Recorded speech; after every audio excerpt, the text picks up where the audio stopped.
the time being 7 o'clock, I will call to order the Selectmen's meeting of July 21st, 2020.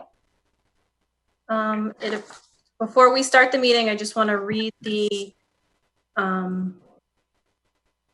order into record. Pursuant to Governor Baker's March 12th, 2020, order suspending certain provisions of the Open Meeting Law, General Law, Chapter 30A, Section 18, and the Governor's March 15th, 2020 order concerning imposition on strict limitations on the number of people that may gather in one place. Meetings in the town of Oxford are being conducted via remote participation to the greatest extent possible. No in-person attendance of members of the public will be permitted, but every effort will be made to ensure that the public can adequately access the proceedings as provided for in the order. So it appears that the first thing that is on our agenda is a public hearing. I'll read the public hearing into record, and then I will take a vote to open the meeting. In accordance with the provisions of the Oxford zoning bylaw, Chapter 18, Section 8, the Oxford Board of Selectmen has received an application from John S. Lane and Son Incorporated, 730 East Mountain Road, Westfield, Mass. For a 3-year extension regarding their special permit for earth removal on land located off of Old Charlton Road, aka Rocky Hill Road, and Coughlin Road. As of January 2020, John S. Lane and Son Incorporated is a wholly owned subsidiary of Peckham Industries Incorporated, but remains a recognized business entity and continues to hold all permits and approvals within the state of Massachusetts. Any comment on said extension must be received by the town clerk in the Oxford Town Hall at 325 Main Street, Oxford, Mass. Before 4 p.m. on Wednesday, July 15th, 2020. The Board of Selectmen will consider said renewal application at their regularly scheduled board meeting on Tuesday, July 21st, 2020 at 7 p.m. And that was the Zoom information is listed on it. And it can also be viewed online at masspublicnotices.org. So at this point, I would entertain a motion to open the public hearing. I'll make the motion to open up the public hearing.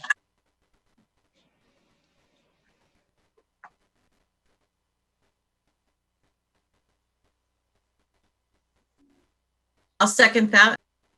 Okay, we have a motion and a second. I'll call for the vote. Yes. Yes. Yes. And I'll vote yes. That's 4 in the affirmative and 1 absent. So it appears that we do have a completed application from John S. Lane's final earth removal permit. After this 3-year term, they will need to formally apply for their permit. Is there anyone here that had wanted to speak on the matter? Madam Chair, I just wanted to reiterate that this is their 3rd and final renewal application. It is proceeding as a public hearing, even though it was really a renewal application. And so, as you can see, there's a memorandum from our DPW director addressing the issue and not finding any reason not to proceed forward. And you have the completed application for their 3rd and final renewal, and in which case the next time around they would have a full hearing looking for an evaluation from the board to be able to proceed with an entire new permitting process. Was there anyone that had any questions or concerns? Okay. There being none, I will call for it. I will make a motion to close the public hearing. I'll make that motion to close the public hearing.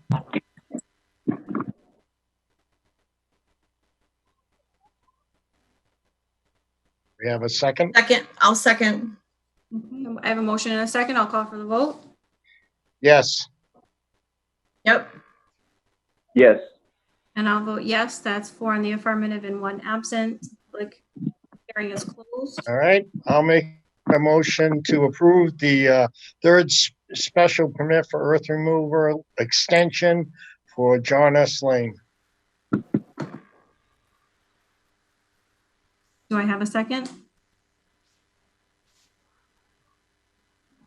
Second the motion. Okay, it's been moved and seconded. Is there any discussion? There being none, I will call for the vote. Yes. Yes.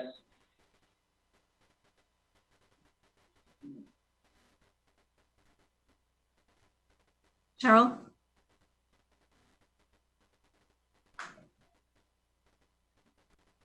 Sorry, I'm just trying to get my Zoom back up. Hold on. That's okay. Thank you. I'm abstaining. Okay, and I will vote yes. That is 3 in the affirmative, 1 abstention, and 1 absent. So that is approved. So the next thing on our agenda is the short-term borrowing renewal, presented by our treasurer collector, Jillian Connor. Hello, good evening. How are you all? Good news. Thank you. I'm good, thank you. My surroundings, I'm camping, so I'm signing on from my camper. But I'm here before you tonight to have you sign for the approval of a short-term bond renewal. The original bond amount was for $536,900, of which we are paying down $76,700. This is for the splash pad, the clock tower, and the library. This is the 4th year out of 10 that we would be borrowing for. We did receive 5 bids on this, and the winning bid was awarded to TD Bank with a 0.77% interest. And I'm just asking if you would like to reaffirm your original vote to approve the borrowing, and then there are 5 documents that I will need signed. I did give them to Emily to include in your packets for you to sign in the office. All right. Did any board members have any questions? Yes, I have Madam Chair, none. I have a question. Sure. Jillian, are we still receiving funds from the Cecilia Smolensky Millette Fund to pay for those debts, or no? There is, I'm trying to look and see. The splash pad is still paid for by the trust. I believe that is the one that we received payment for, but I would have to check with Katie McKenna a little bit more for more research, but I know that is one that's still being paid by the trust. So are you, just to be clear, I know you have to check with Katie, but you think that it is possible that this particular borrowing is paid for from the Cecilia Smolensky Millette Fund? Yes, I don't believe the entirety is. Yep. But I think I'm fairly certain it's just the splash pad that is paid by the Smolensky Millette. I got you. I know it's confusing because there's 2 separate funds and what they do and what they don't do. Yes, yeah, I know that one definitely is. I'm not sure about the others. I would have to check on that. Okay, excellent. And I have one other quick question. Sure. And I apologize, you might not know the answer to this, but if we, I'm assuming we're reborrowing for at a much lower interest rate than what we're refinancing. Is that correct? Yes, I'm not sure exactly what the interest rate was last year for this, but it definitely is. I can tell you that our last borrowing, which we did in March, which was for quite a bit more, was at 1.43% interest through TD Bank. So That's the what I interest thought, too. rates that came in this time were much lower than our last borrowing. So they definitely are lower than what we had last year as well. Okay. All right. I think that's it. I don't have any further questions. Thank you so much. You're welcome. Thank you. Did anyone else have any questions? Okay, there being none, I will entertain a motion to approve the short-term borrowing renewal. I will make that motion. Second. Any comments from the board? There being none, I'll call for a vote. Yes. Yes. Yes. And I'll vote yes. That's 4 in the affirmative, 1 absent. We're all set. Enjoy your camping trip. Thank you very much. Have a good evening. You as well. You too, Jillian. Take care. Looks like the next item on our agenda is a public hearing, but we're a bit early for that. So, Madam Manager, would you mind starting your COVID update, please? You're muted, Jen. Not only was I muted, but I wasn't quite at my tab here. So thank you. Good evening, everybody. Tonight I was going to have a more brief COVID update, knowing that my report from the manager is lengthy and we had several public hearings. But as of July 10th, our last confirmation with the Department of Public Health, we had 85 Oxford residents who had been confirmed positive. With 78 residents that had been recovered from COVID-19 virus. And that was great news. Again, we had a total of 10 COVID-related deaths in town. One of the things that our public health nurses are trying to do now is to shift gears, being able to take a more proactive educational role, along with our Board of Health manager, agent, excuse me. So we have definitely gone in the right direction there, but we continue to be quite concerned with being able to encourage both local business establishments and residents on the importance of wearing masks and social distancing. Last week, to that end, knowing that we are moving in the right direction, I did have a meeting with department heads. It was a lengthy meeting for the other municipal buildings other than police, fire, and DPW, which had already been fully operational. We're doing a phased-in approach to other municipal buildings that have quite disparate types of missions.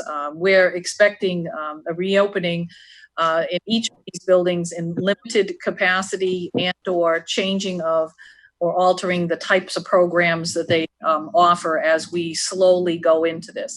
The town hall, the library, the senior center, and the Oxford Community Center, the 4 buildings that we talked at length about, and also had to develop plans for the actual state and for the public to be posted.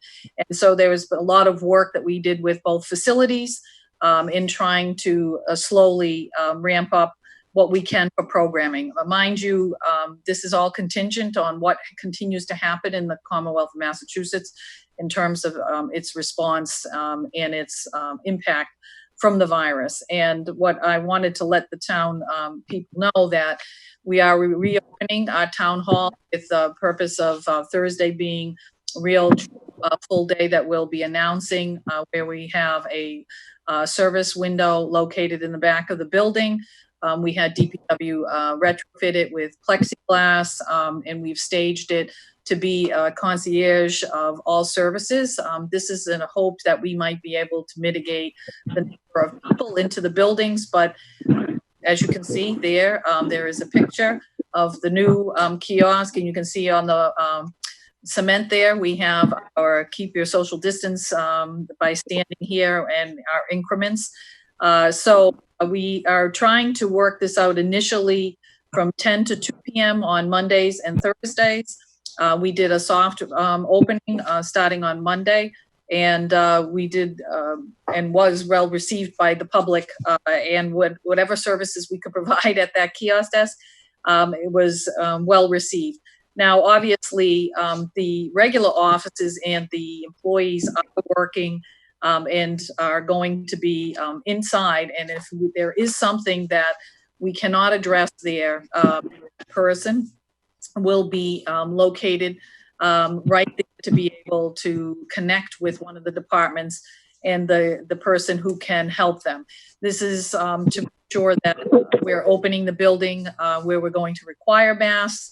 And if you look in your packet, you will see a comprehensive plan about reopening, and you will see it for not just the town hall, but also for the library and for the senior center and the community center.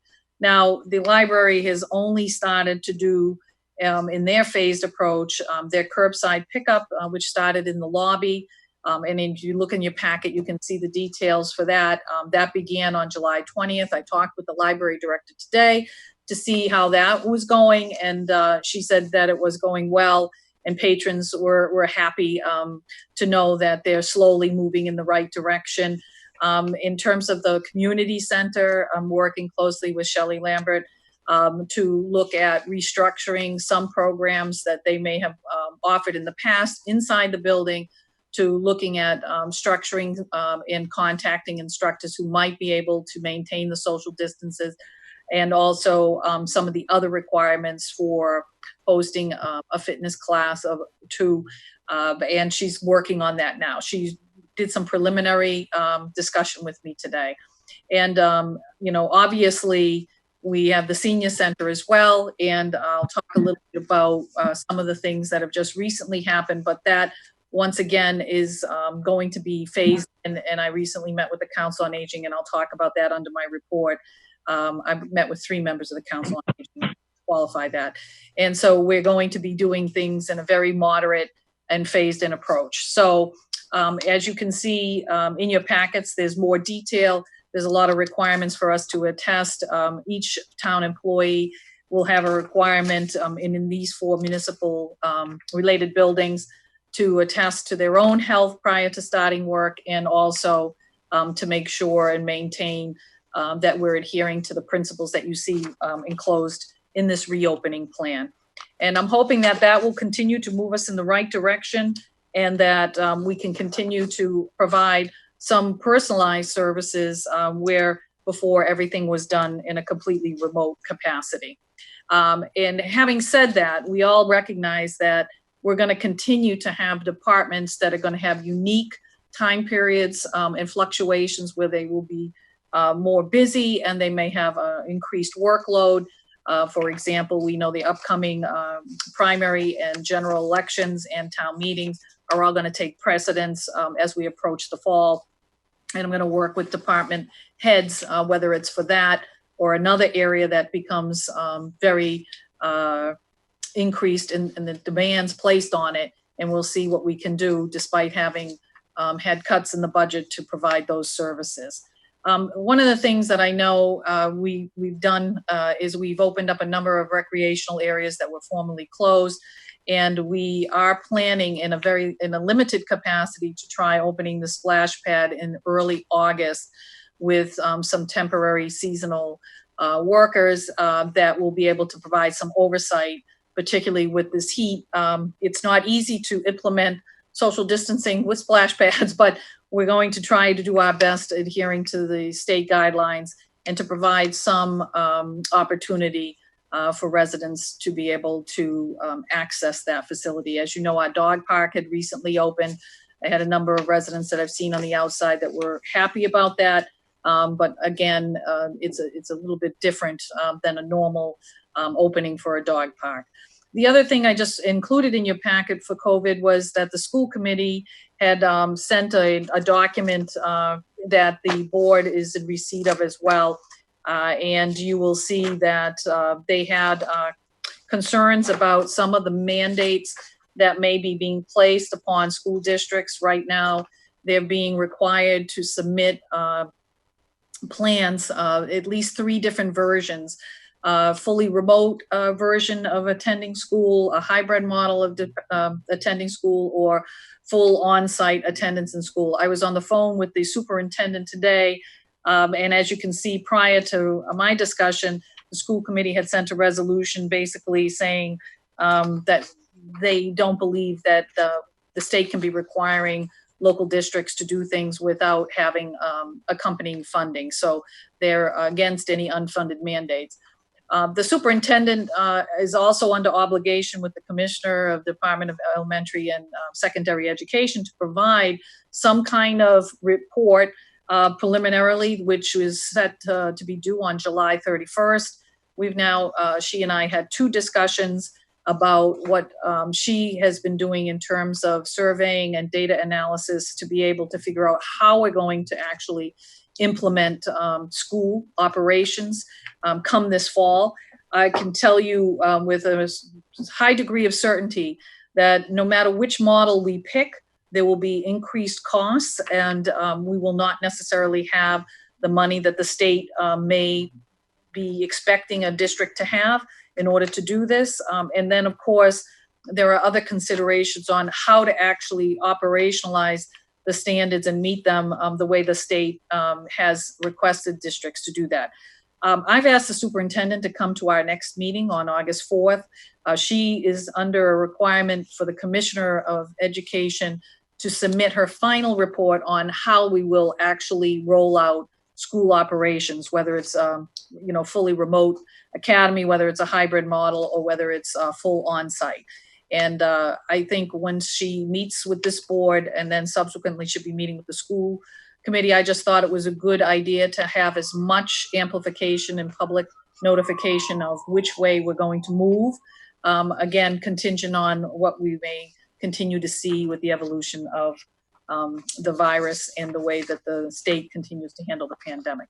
And the final one that I'm going to just update you on, it's even though it's in my manager's report, this just got signed by the governor. There's been discussions through the ABCC about relaxing regulations for both on-premises and off-premises alcohol beverages. And the legislature, along with the governor who had just signed off on this bill, is going to allow the selling of mixed drinks if food is purchased at an establishment, and there's limitations on how they actually do that. But they're doing that as a way of trying to help local restaurants and the like be able to assist people who are buying and dining out, but also being able to consume alcoholic beverages off premises. And that would be, continuing until February 28th, 2021.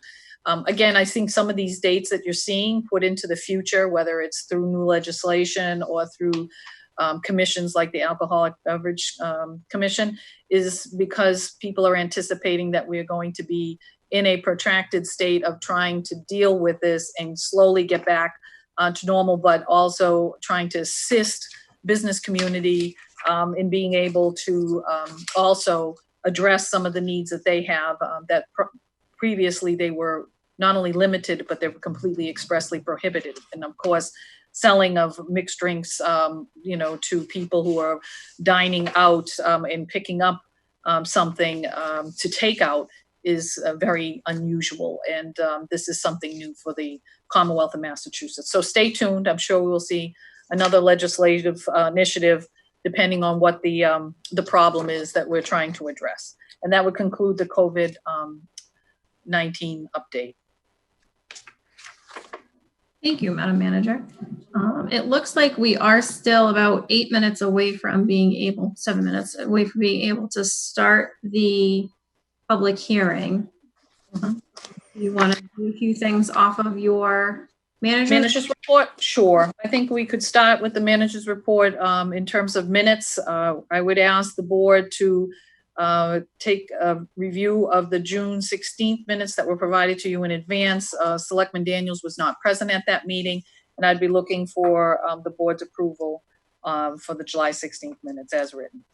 I would entertain a motion to approve the meeting minutes from June 16th, 2020 to be approved as written. I will make that motion.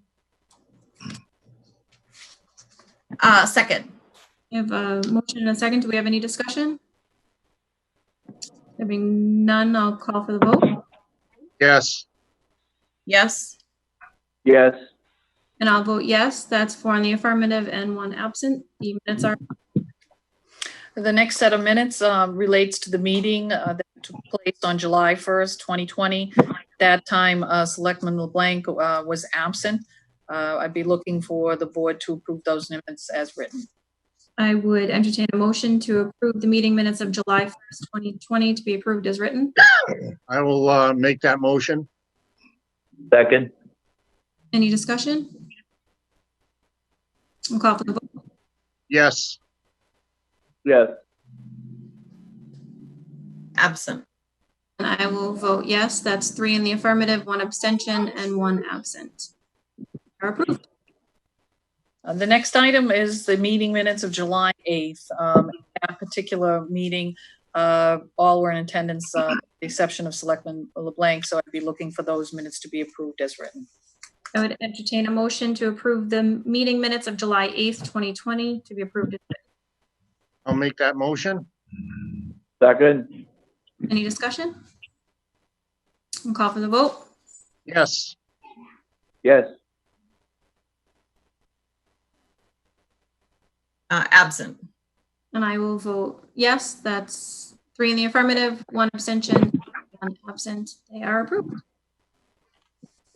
The next item on the agenda for the town report relates to the police chief's contract renewal. The board is in receipt of a contract for Chief Sad that will extend from July 1st, 2020 through June 30th, 2023. This particular agreement, the items that had been negotiated in executive session are included in the actual contract. It has been reviewed by our legal counsel and has preliminarily been signed by Chief Sad, who's in agreement with the changes that were made. And so at this point in time, I would request that the board vote to sign the new police chief, the new contract for the police chief. I would entertain a motion that the police chief contract be approved as written. I will make the motion.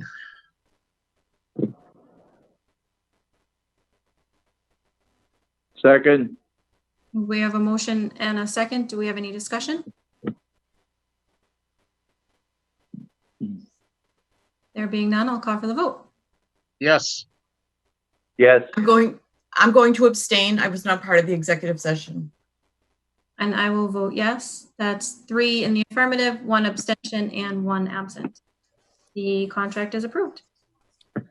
Thank you. And the next item has to do with an intermunicipal agreement. Actually, it's a revision of a previous intermunicipal agreement that the town of Oxford had entered into with the town of Spencer, who is the host community for the Central Massachusetts Regional Stormwater Coalition.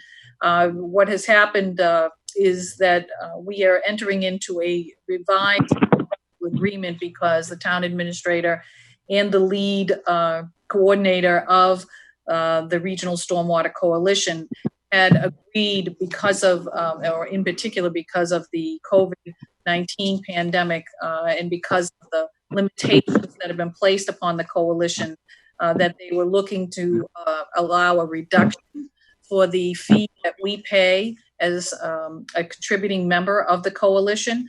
They wanted to reduce our matching share of the project for the coalition by $1,000 for fiscal year 21 and each year from fiscal years 22 to 25. This was, I think, welcome news in light of the difficult finance issues that we're facing because of the pandemic. So I would ask the board to vote to sign the new intermunicipal agreement for the reduced amount that we would be matching to contribute towards the coalition. I would entertain a motion that the intermunicipal agreement would be approved as written. I'll make that motion. Second the motion. I have a motion and a second. Do we have any discussion? There being none, I'll call for the vote. Yes. Yes. No. And I will vote yes. That's 3 in the affirmative, 1 and 1 absent. You have the good to go. Thank you. And Madam Chair, that just to advise the board, that will save the town $4,000 over the next several years. So for that previously we would have been on the hook for. The last item that I'll take up before you move to your public hearing would be a grant announcement to allow the town of Oxford to benefit from the Department of Public Utilities, which hosts a program that calculates fees that are imposed upon Uber and Lyft rides that were originated in our municipal boundaries.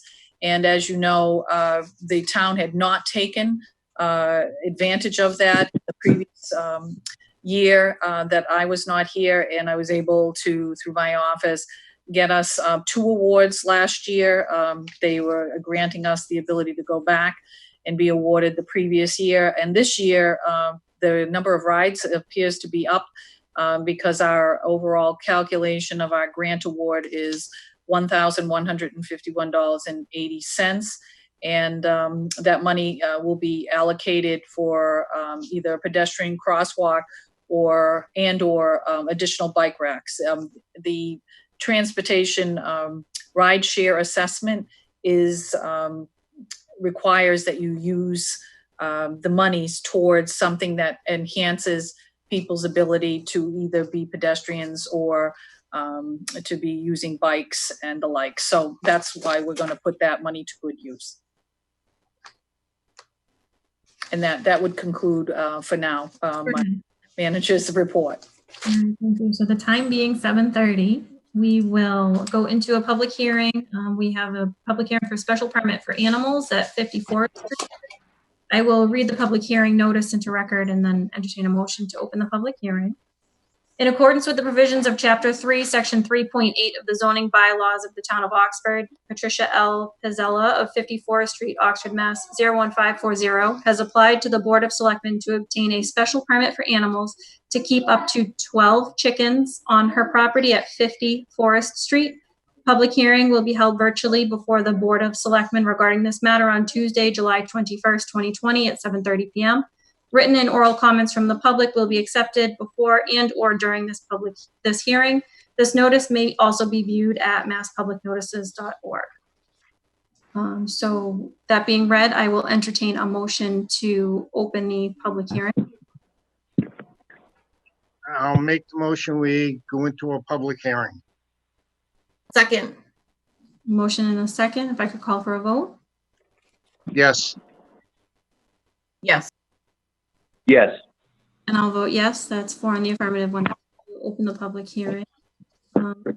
Attached, we received in our packets the completed application materials for Patricia Pizzella regarding 54th Street. Appears to have community chickens, up to 12 chickens with no roosters. Is there anyone that would like to comment?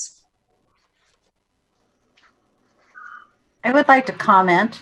I'd like to say thank you for making time to hear this application this evening. And I appreciate it. Thank you. Could I just get you, I'm sorry for the record, to state your name and your address? Patricia Pizzella, 50 Forest Street, Oxford, Massachusetts, 01540. Thank you very much.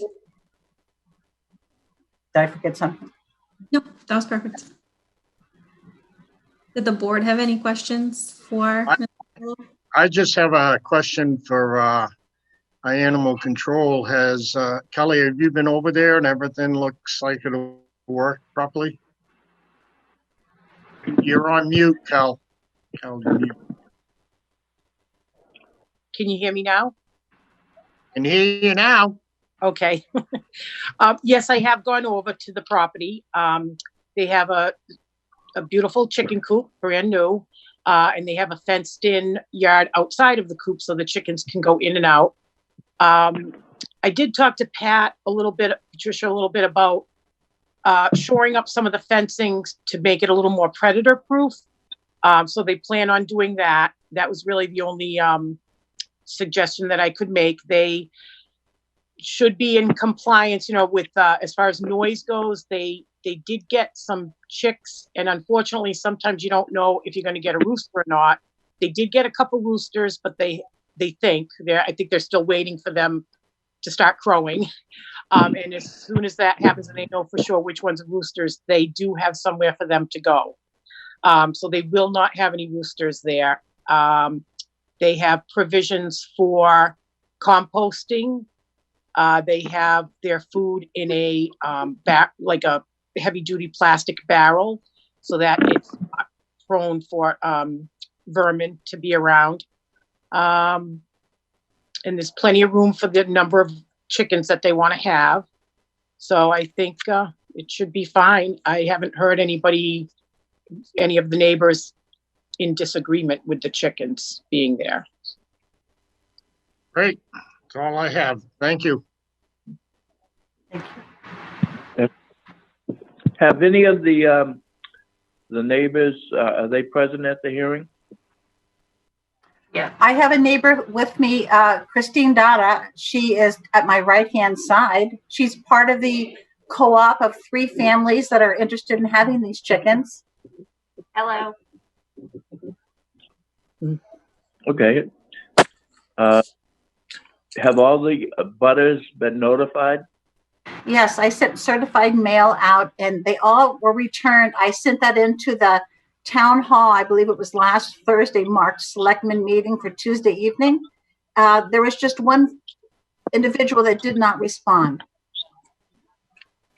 Thank you. Out of 18, 17 people responded. Very good. Thank you.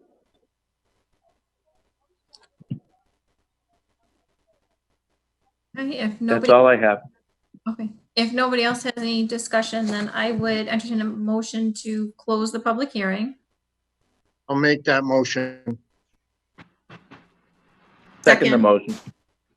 Moved and seconded. If I could have a vote, please. Yes, Yes. And I will vote yes. That's 4 in the affirmative and 1 absent. So now that we have closed the public hearing, I would entertain a motion to approve the special permit for animals nutrition located at 50 Forest Street. I will make that motion.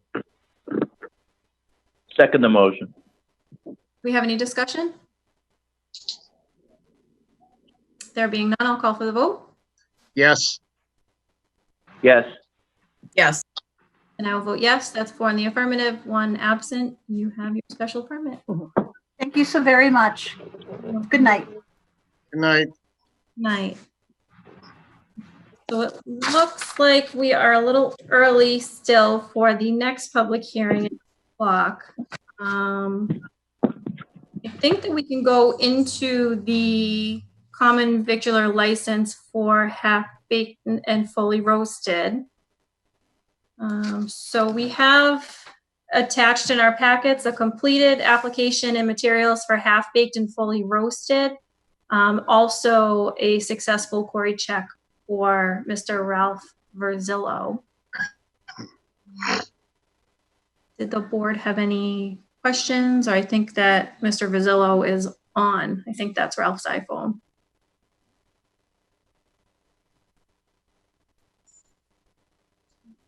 Did the board have any discussion? Yes. Okay. This is Selectman Sad. Maybe the individual could give us an overview of the business, his hours, and what his intentions are, and when he's going to start.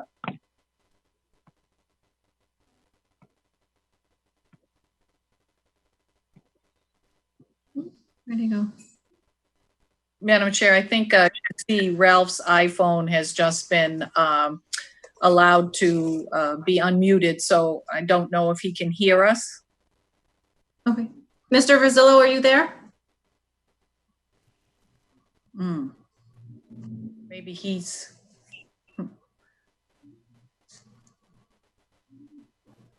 Mr. Verzillo, can you hear us? Huh. The challenges of remote technology. Maybe he'll be able to call back in to see if he can be heard. I can't hear him. Does anybody else hear him? No, I can't. No, I can't. No. Okay. It looks like in his packet, he's looking for a cafe and catering 7 days a week from 5 a.m. to 2 p.m. Right. 578 Main Street, but I'm not sure. No, I think it's mainly a breakfast and lunch operation. And Madam Chair, I was going to say there's also some area space for potential outdoor or outside seating plan. As you know, eating establishments are still restricted in terms of adhering to social distancing within each place. And I do know that our Board of Health agent had been, I believe, in touch with them and would be the final sign off in terms of the outside space to be in compliance with Board of Health regulations. I do know that they have been working quite avidly, the owners for the establishment to try to bring it up to speed. And we got them through the process, and now other than potentially having some outside seating plan for a potential 20 by 40 tent to the left side of the building for outdoor dining. The inside of the building has been renovated, and I believe that they're ready to open. I feel badly that we can't hear Mr. Verzillo. I was hoping he would hang up and call back.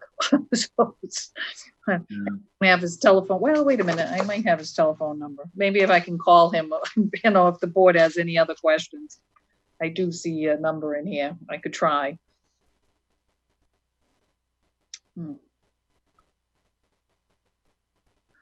Let me see if I can do that. It would be nice if Selectman Stad could have somebody who answers his questions. I'm going to send him a text message now because he went to voicemail.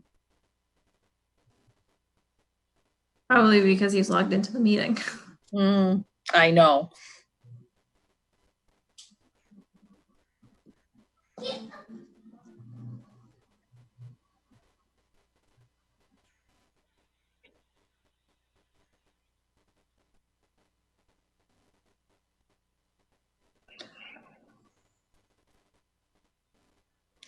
So I just sent a text asking if he could hang up and call back into meeting, please. So we'll give him an opportunity. Maybe he can see that. I was hoping maybe he could hear, but he may not even be aware that he cannot hear.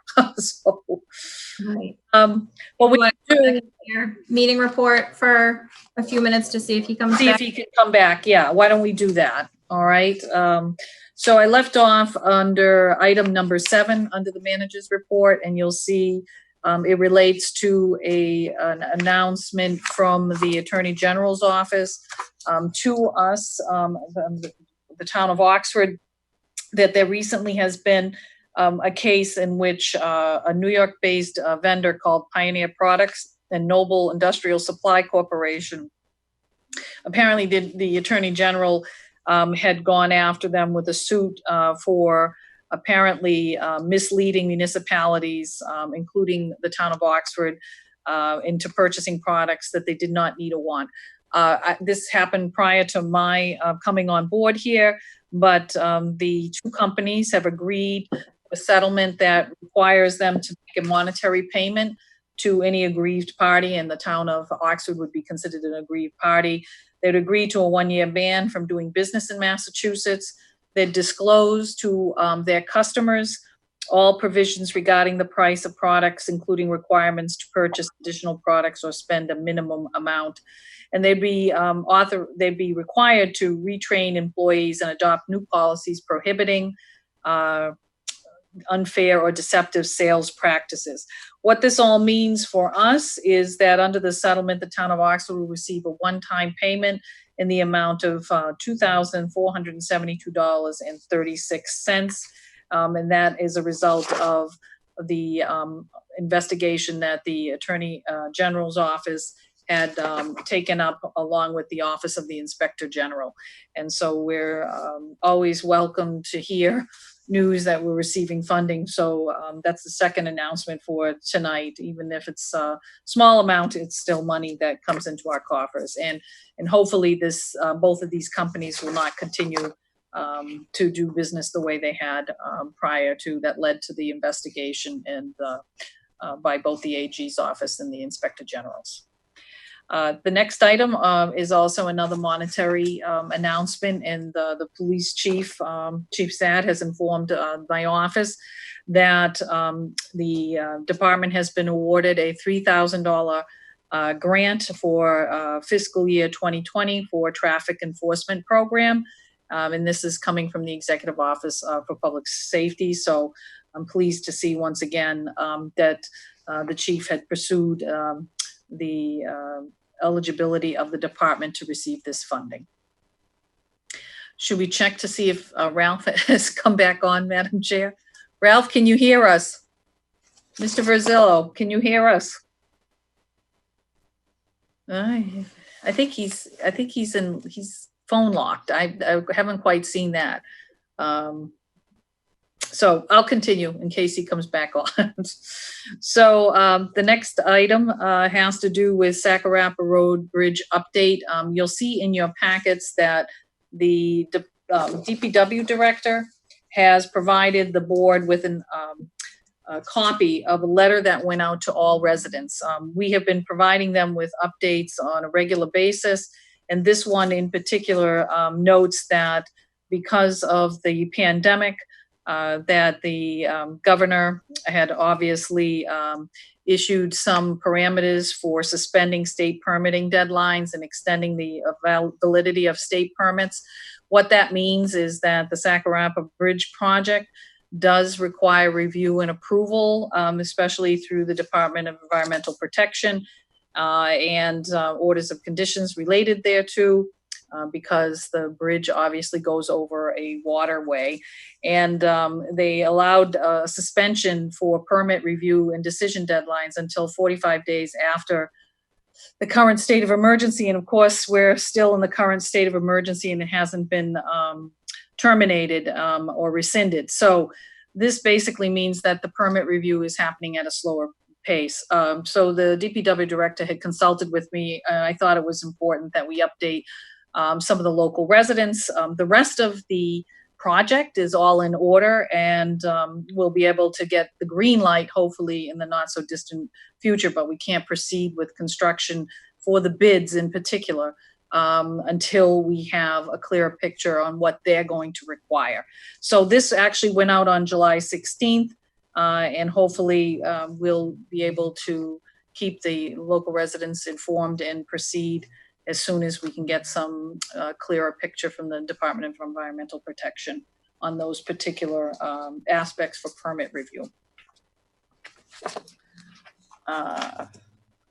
So the other thing that the board has been interested in relates to the Water Street Railroad crossing and the deplorable condition that it's been in. And DPW director once again had been hounding what was the former Providence Worcester Railroad about the condition, and they have actually been out there, and I think we have some pictures. I did send them to our audiovisual guy that Steve Esposito from the DPW sent me 2 lovely pictures that the railroad crossing has been completed today. They were supposed to go out and work on it, but it looks like they were able to get the repairs to that particular crossing. And if it comes up on screen, we'll be lucky.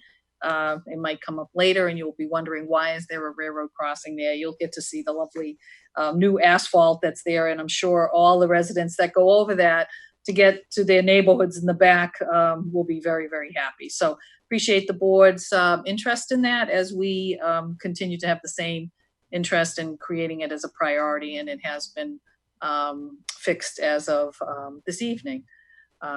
Okay, so I just got word that those pictures hadn't gone through, so we'll continue on with our update. The next item on my report is a couple of resignations. One, we have a bandstand committee resignation. Connie Tagg had alerted on July 2nd to my office that she'd be resigning from her position on the bandstand committee. I certainly want to thank Ms. Tagg for her many years of service to the town of Oxford, and appreciate all the effort that had gone in to being a full member that was constantly making sure that the bandstand minutes and reports were being done. So thank you, Connie Tagg, for all your hard work. I know you're all connected with also many other things, so we'll continue to see you in the community. The next item relates to the resignation of one of our finance committee members. On July 3rd, Arthur Glistman had alerted the town moderator and the finance director that he would be resigning from his position on the finance committee. He had kind of informed also the finance director and myself, and I want to thank him for all of his hard work.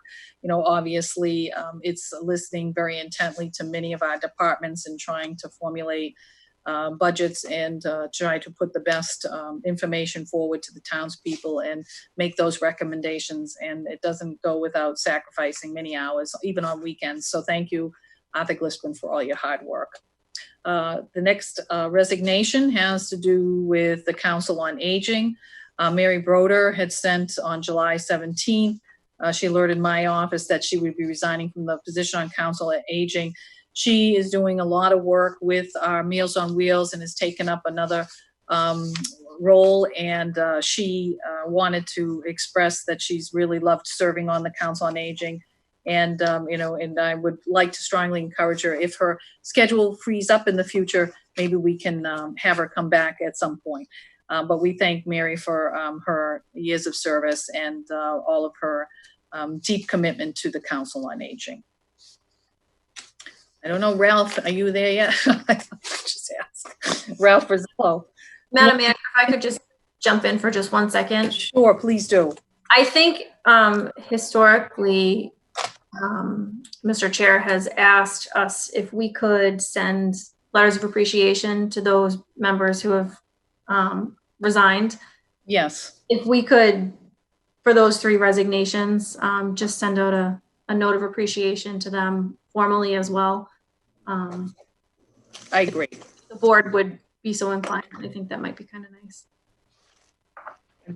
I think that would be in order, and we'll make sure that we circulate it to all of the boards. So thank you for that. Thank you very much.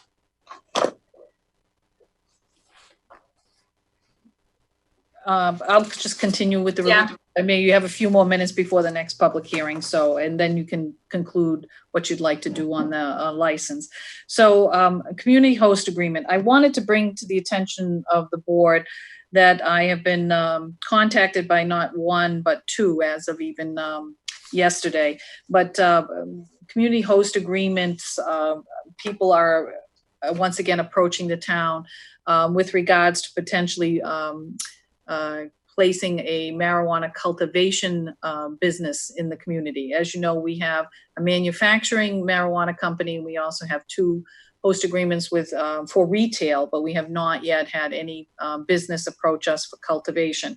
So there is a company called BVO LLC, and they are expressing desire to have a cannabis cultivation facility in the marijuana overlay district.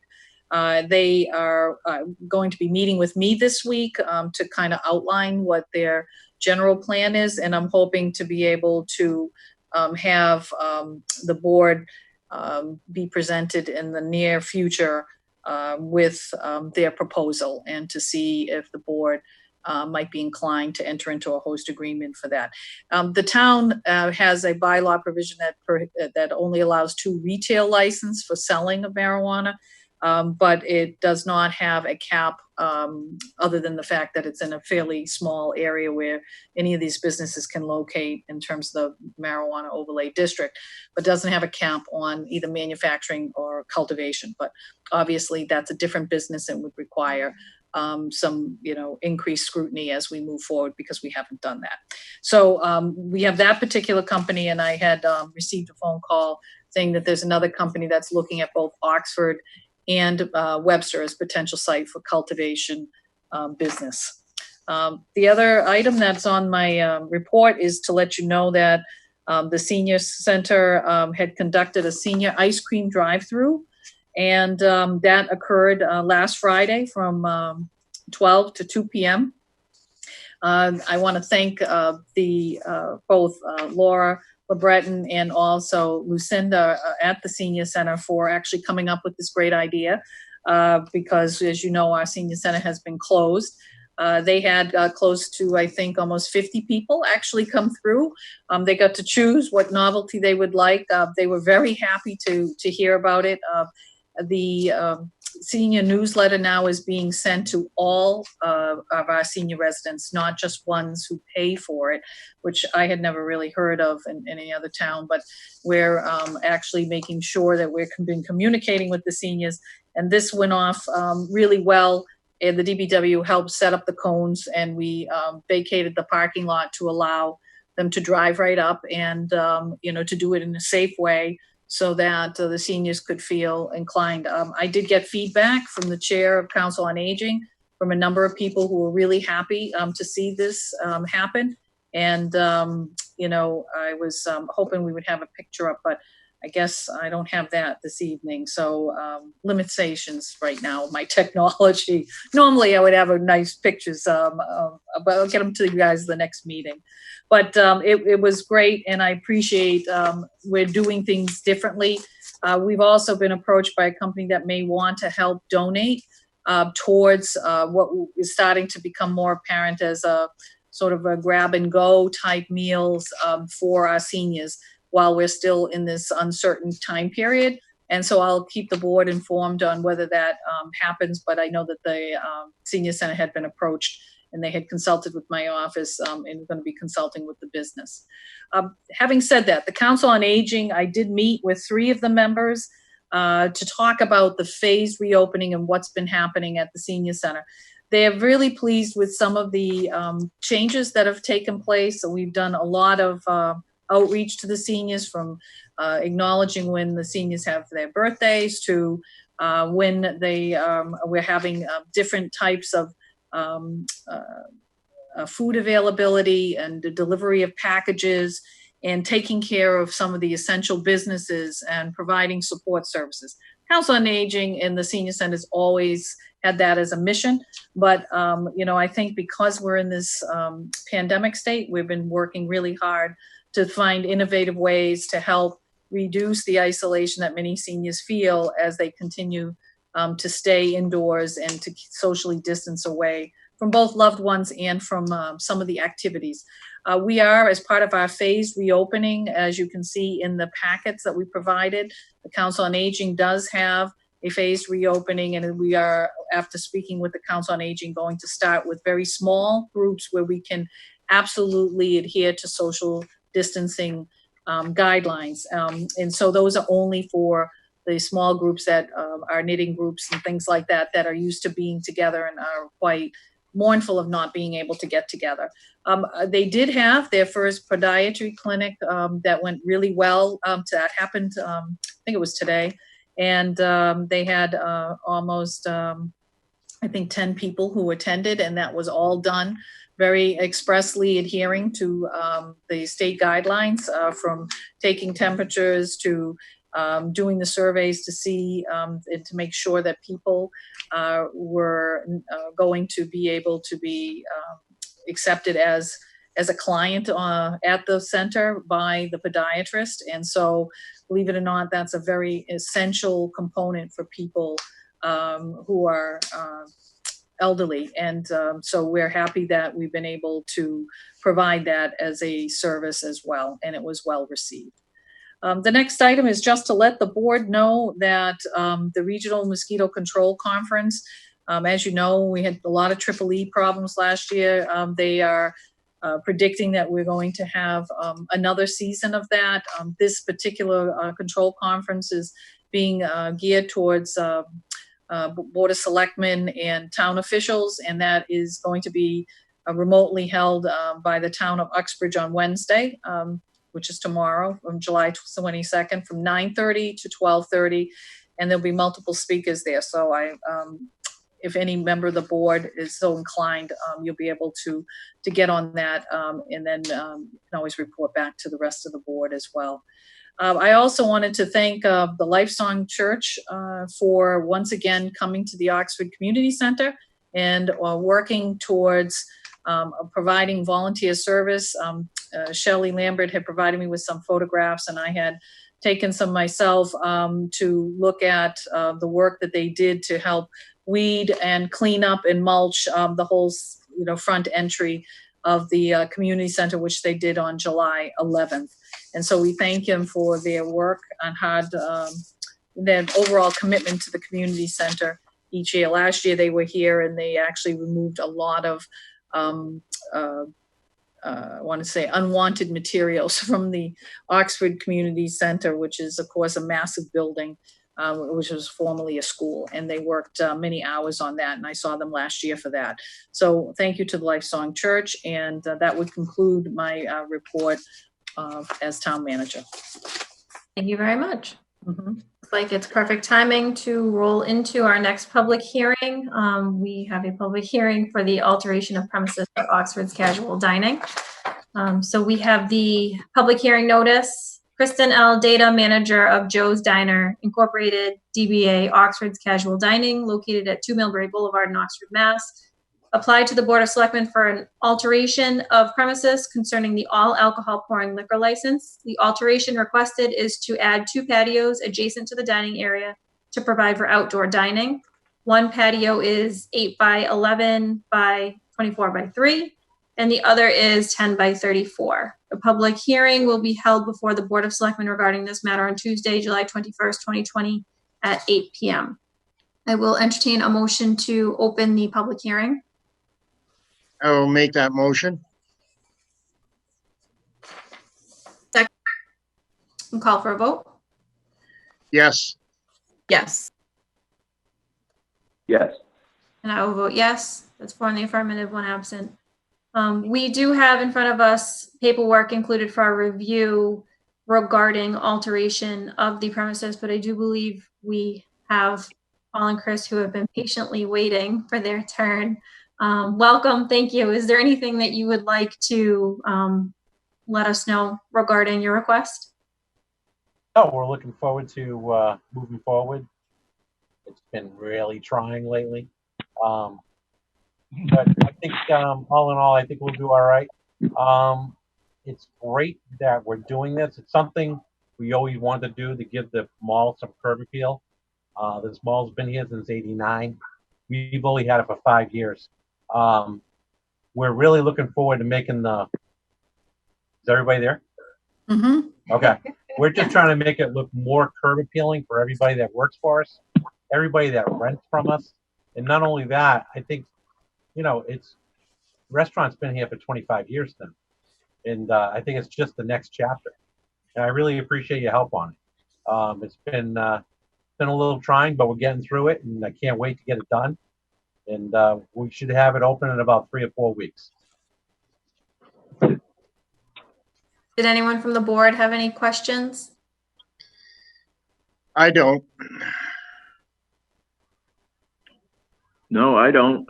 I'm sure that, can you hear me, Madam Chair? Yes, John. Okay. No, I have no questions at all. These people have been in business in town for a good many years. They've always been a good participant in this community, and they run a very fine ship, and I'm pleased to support whatever endeavor they're attempting to do there. And I'm sure that the residents of Oxford will appreciate it when it's finished. All right, thank you. So that being said, I will entertain a motion to close the public hearing. So moved. Second. And I'll call for a vote. Yes. Yes. Yes. And I'll vote yes. That's 4 in the affirmative, 1 absent. The meeting is closed. And now I will entertain a motion to approve the alteration of premises for Joe's Diner, doing business as Oxford's Restaurant, as written, and forward the application to the ABCC for review. I will make that motion. Second. A motion and a second. Do I have any discussion? I'll call for a vote. Yes. Yes. Yes. And I will vote yes. That's 4 in the affirmative, 1 absent. You are approved to be forwarded to the ABCC. Best of luck. Thank you very much. Appreciate it. Thank you. Yep. Have a Good luck, day. Paul and Chris. Thank you. Look forward to seeing everybody back. Yeah. Don't we all? Yeah, I know. Thank Yeah. you. Good night. Thank you. Have a good evening. You You too. too. All right, so now it looks like we're really at the comic book part of the agenda. Ralph, are you there? Can you hear us yet?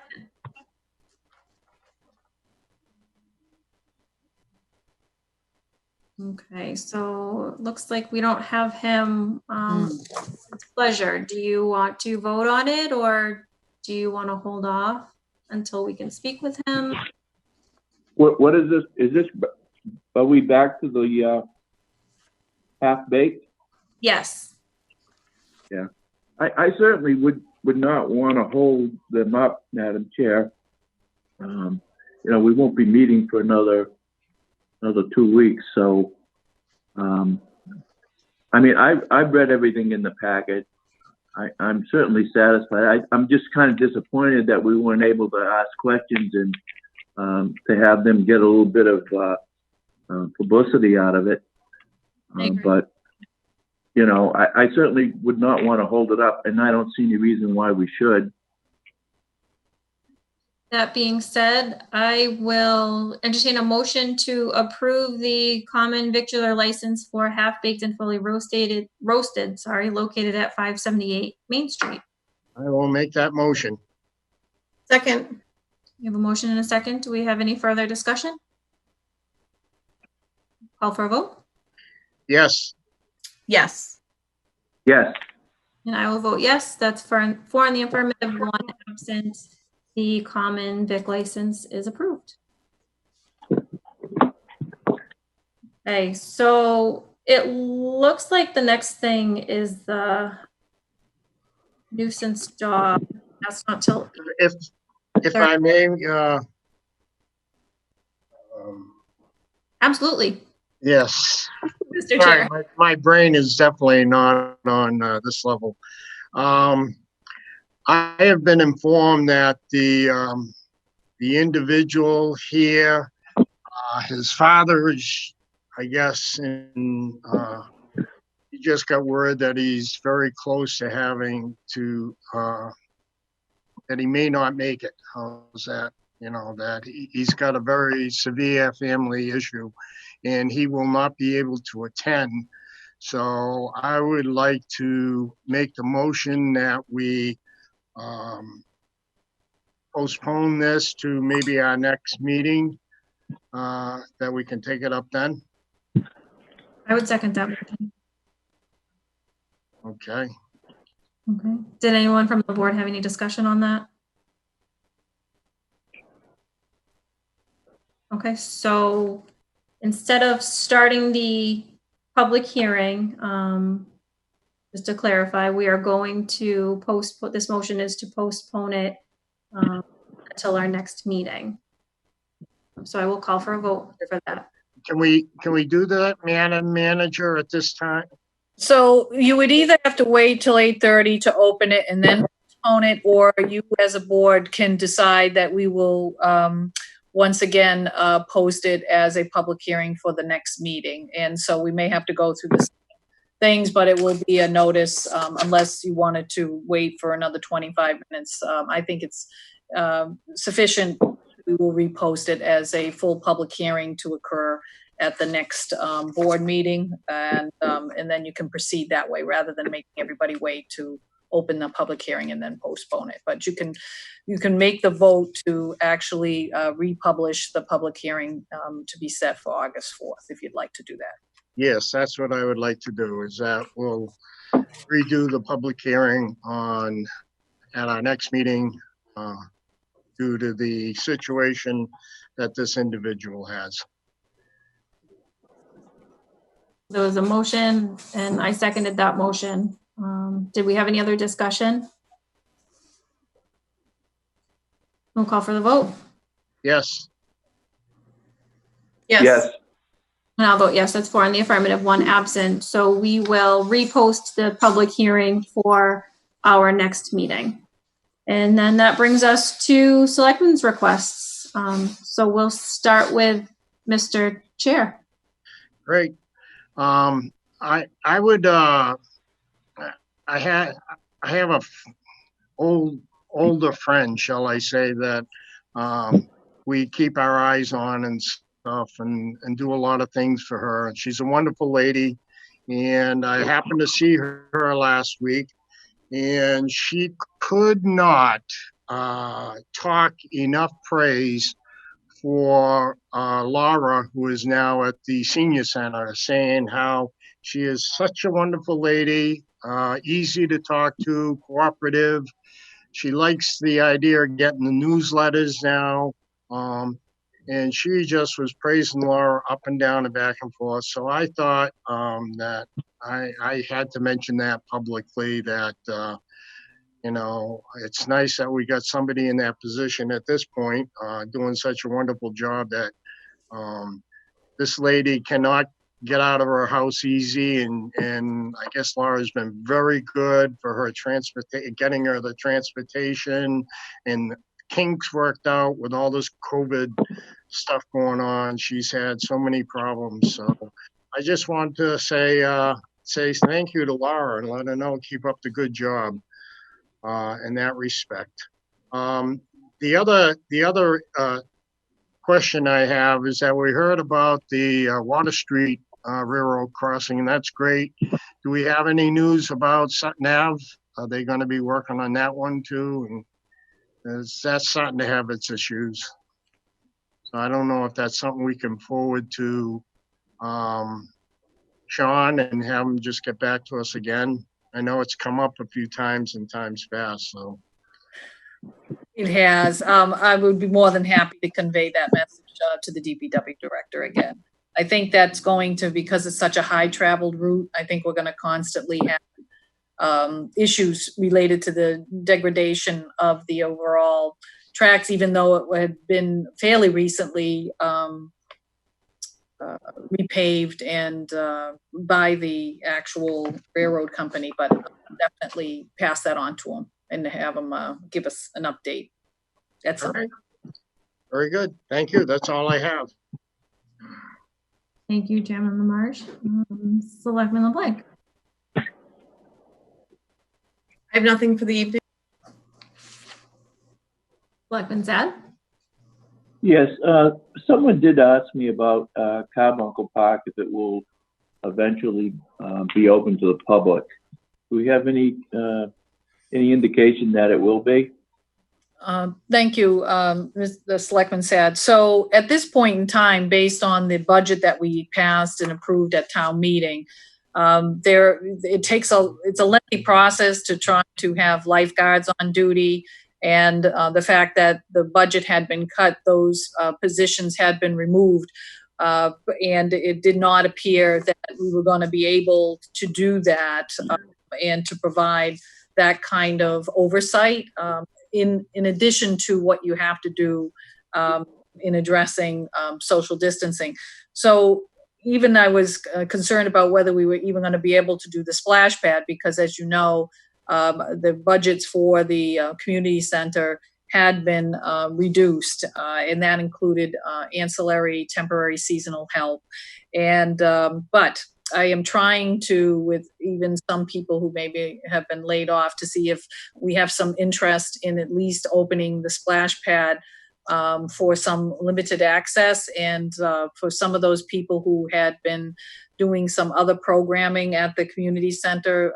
We've had Human Resources reach out, and we do have some affirmative interest in at least 3 people who have actually worked in the past at the community center. As far as the oversight of the beach and being able to open that, what we've been doing is looking at what's been happening at the state level, and without having the real resources to provide the oversight, I don't see that happening without being able to allow people the understanding that we just have not had the manpower. We certainly wouldn't be able to open the restroom facilities there to provide the adequate oversight for cleaning. And then obviously picking up at the beach is a problem because we don't have the same amount of resources towards that budget. So if there's anything that we might wind up doing later in the season, depending on what happens with some of the recommendations coming out of the state and what we can afford to do, we might be able to do something where people swim at their own risk. As it is now, I don't even believe that the Board of Health has yet approved the water quality testing or has done that. And that's because of having to address all the other aspects of the pandemic. I mean, it's unfortunate, but it's like one of those things that it was not considered one of the most essential services as we were removing over $1 million from the budget. And it was the guidelines even for some of the recreational areas were late and forthcoming. So it was one of the areas that did take a hit. And, my hope would be at some point, if we can slowly get back to doing some of the services It may not happen this season, but it'd be something that obviously on the radar, depending on what happens with the budget, we'll have to see.